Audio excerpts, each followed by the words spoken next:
But I think these are Canadian geese, Xander. You think so? Yeah, because I'm pretty sure, and they're migratory. They're not like from here. They'll fly. Yeah, they definitely fly. But man, that's a whole lot of geese out here this morning.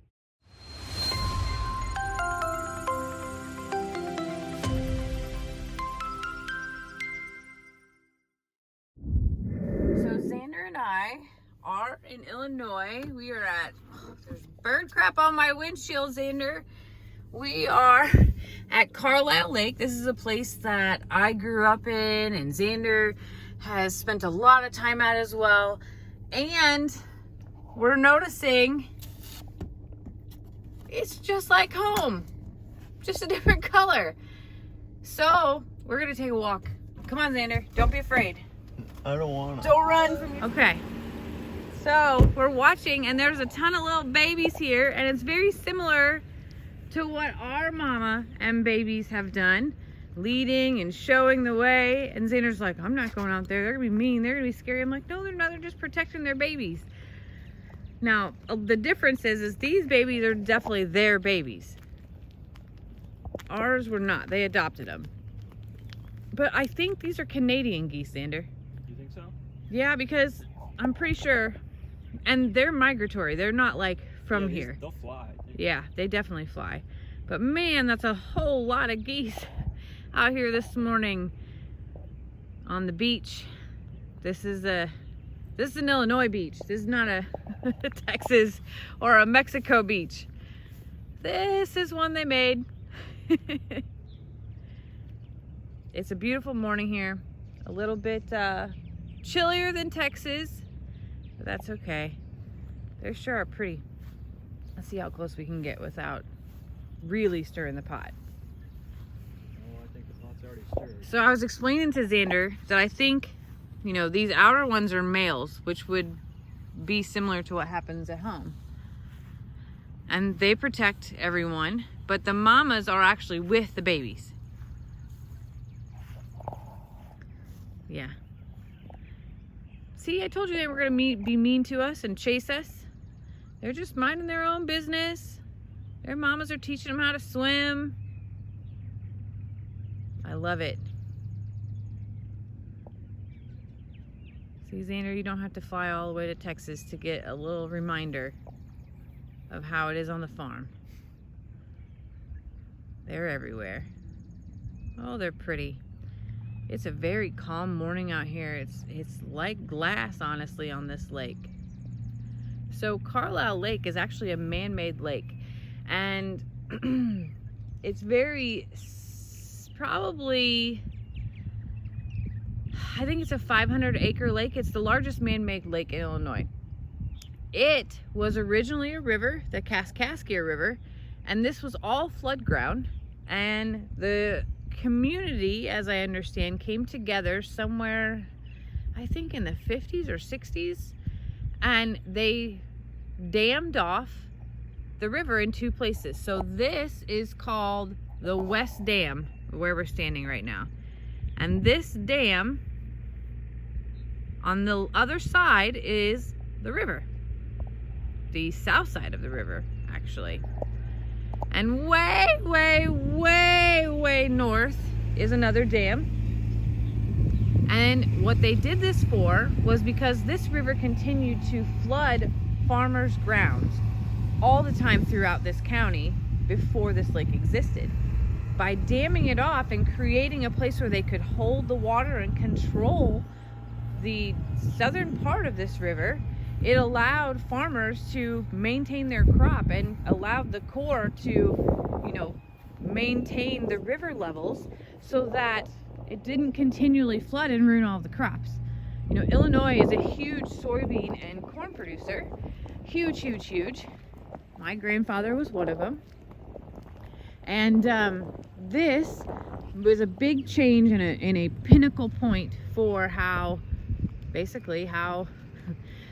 were able to continue being farmers. Did you know that, Xander? I had no idea, actually. Oh. Well, there's your history lesson for this morning. You want to take a ride down below the dam? Show them that part too? Yeah, we can. Well, we have made our way to the other side of the dam. And as you can see in front of me is the Kaskaskia River. It's about average height for this time of year. It is the end of May. I'm actually in town for Xander's graduation party, and Xander's graduation, the big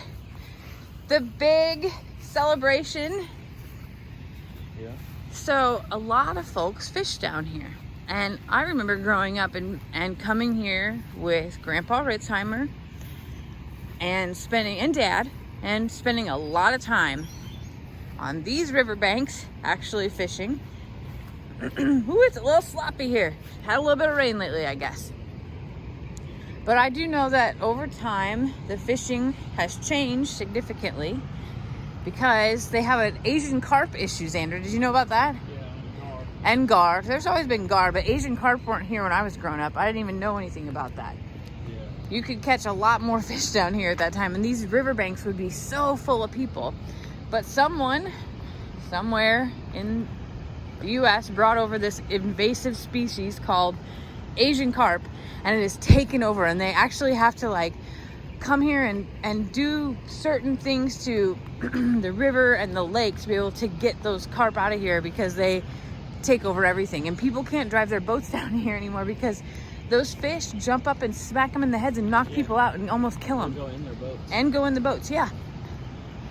So we're getting a little bit closer here to the dam, and it is going to get loud because the gates are open, which the river level was up, and they are releasing water at this time. So I'm not going to do this, but you can go up top and walk across this dam, which is pretty awesome, but also terrifying at the same time. You know, when I was a kid, those gates, you couldn't walk across it. There are gates across the top that were locked. You could never do it. And now you can walk the whole thing, and people walk across it to exercise, to take a look at the lake from that view. It's pretty neat. So you can see how high water levels have gotten on these walls here. It still floods, and there's a lot of farm ground that still does take on water when they have a lot of rain, especially if it comes from up north, when snow melts up north, that type of thing. But right now it's at a really good level. We got kids down here fishing on the bank. And oh, one more thing. So it's springtime right now, and obviously you can't do the other sport that comes with the dam. But in the wintertime, these hills right here, and I know you can't see them down here, but this whole side is all grass.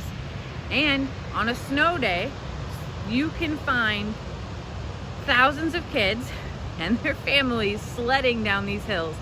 It is crazy fast when you go down. And when I say sledding, I mean it's pretty much anything they can find to sit on.